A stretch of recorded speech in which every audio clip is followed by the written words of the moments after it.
Retaliatory violence continuing in the streets as two early morning shootings landed two men in hospital this morning.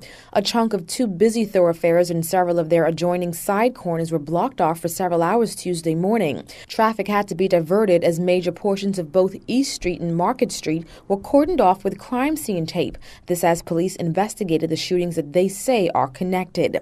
The incidents took our news team firstly to Lily of the Valley corner, where officer in charge of the Central Detective Unit, Chief Superintendent Paul Rowe, says it was around 7:45 a.m. when a 22-year-old man was walking through that corner with a woman when gunshots rang out. Persons pulled up in a white Honda-type vehicle and produced firearms and began discharging shots at the male and female. They ran east towards East Street, where the male collapsed after being struck in the back.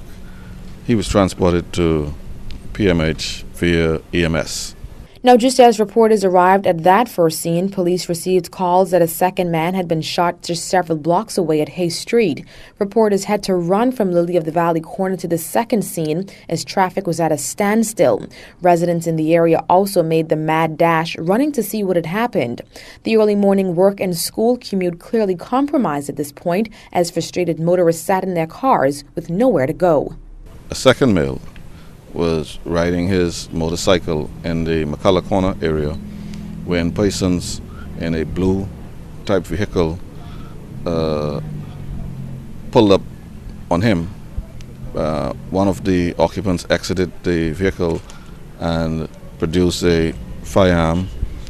This male then ran from the McCullough Corner towards East Street, where several shots were fired. He was struck, information is, to the chest, and was eventually transported to Princess Margaret Hospital in a private vehicle.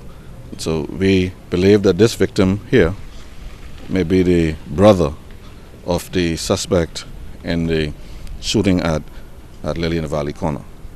So we are continuing this investigation and appeal to persons who may have seen anything or have any information that can help us to come forward and assist the police with this investigation. When we arrived at the scene, the second victim's motorcycle was still in the middle of the road being dusted and photographed for investigations. Police say one suspect was arrested in the area of King Street just off Market Street. Minutes to 9:30, the roads were reopened, but the investigations continued.